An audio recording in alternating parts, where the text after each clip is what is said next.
How we doing, everybody? Jimmy from Jimmy Talks Tech here. We're going to do a quick run through of how I record a video podcast.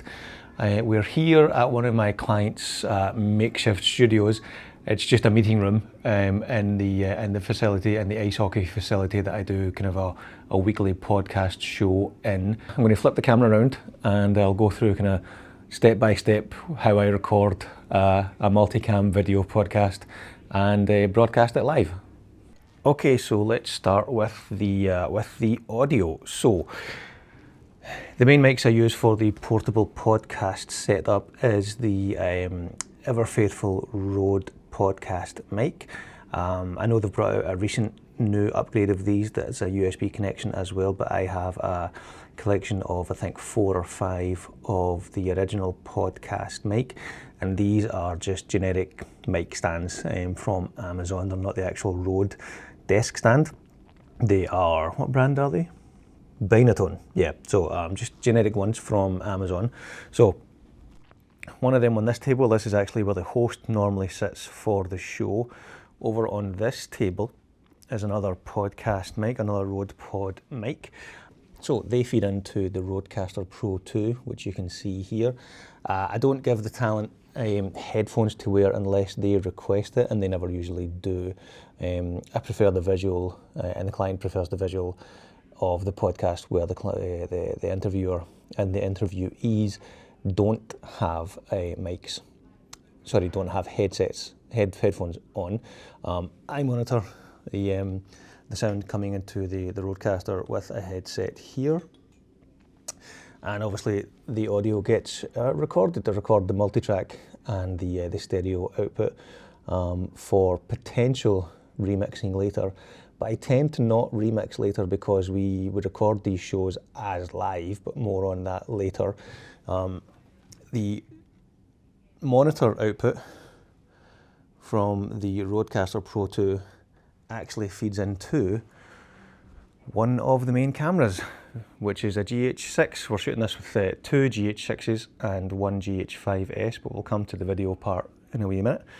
The audio from the Rodecaster is fed into the GH6 via the XLR adapter, so that I have a perfectly in sync sound, and also so that I have a ready to go live file that can be uploaded right away or even live streamed as we go. So that's the audio section of the video, of this video, yeah. So that's how I record the audio for the video podcast. Now the video section of the video podcast, as you can see, is one GH6 here, which is getting a wide shot of the room. There is another GH6 here, which is getting a single on one of the tables, and another GH6 here. Wait, sorry, no, it's a GH5s. This GH5s gets the, does that focus? Too close? Yeah, so this GH5s gets a close-up on that table. Each of these cameras feeds into the Blackmagic Atem. Now there's a fourth input here, which is actually from, usually when we do we call it the coach's corner, when the coach of the team is doing his interview, doing his kind of weekly podcast, he'll bring his laptop or his tablet, and he'll go through the game footage and kind of do like a, almost like a sports broadcast style, play-by-play. So I take a feed from the coach's laptop and I split it down here. Hang on, I'll walk around here actually. So if you imagine coach is sitting here with a laptop. 2 goals down and putting herself in situations where I take a feed from that laptop onto this television here, so that both the coach and the interviewer, our host, can see what the coach is talking about when he's talking through the play-by-plays. That goes on the screen here, so these guys can see it, but I duplicate that feed and it goes into the Blackmagic Extreme so that I can have it as part of my mix. Here's a quick look at the multicam for the mix. So we've got camera 1, camera 2, camera 3. Camera 4 is actually the laptop feed, as I said, but that's not here just now. It's very simple. It's a wide 2-shot that shows both tables, shows all the people who are contributing. It shows off the branding and the sponsors and whatnot. That keeps the sponsors happy. And then we've got our 2 single shots here. We've got our various logos files down here for the lower thirds, and for the splash screens at the start and the end. The Supersource that I do, or the kind of the multi-picture in picture, if you don't know what Supersource is, if you imagine we've got our host in this window here, we've got the coach in this window here.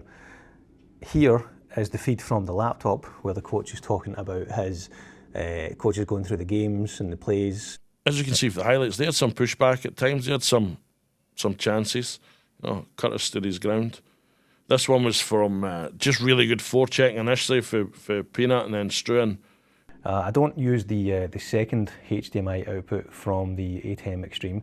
I use both USB outputs, however. One of them I use for recording.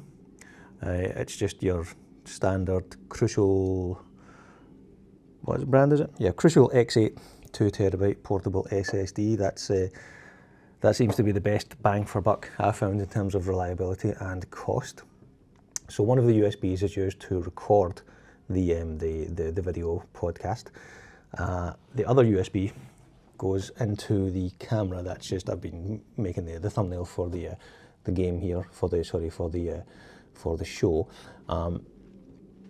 And then I use this secondary screen on the MacBook Pro for the Atem control. Now the good thing about this screen is not only is it a single cable, a USB-C cable, going from the MacBook Pro to the monitor, so that sends both video and power. So one cable powers it and sends the video to allow me to use it as a secondary monitor. But this is actually a touchscreen monitor, so I can, hang on, there we go, I can use this to change the inputs on the Atem. So that's quite handy. So it means you don't have to be right next to the actual Atem itself. You can control that from here, either with the mouse or with the touchscreen. Now I know there's third-party apps that you can get for like iPhone and iPads. I think it's Mix Effect Pro is the one that I use, that everyone uses for the Atem. That's a great app. I use that all the time as well, but in this particular scenario, it's not really needed. So it's just an extra bit of kit that I don't need to bring. So lighting-wise, I keep it relatively simple because I shoot this as a one-man band. I shoot this as a solo operator. So I've actually just got 2 Aperture 60Xs here with the Aperture Mini light domes.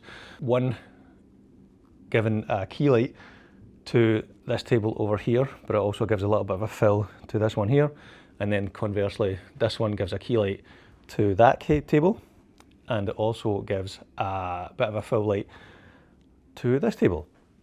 And then I use 2 little small rig, I think RM120 is the brand. These are just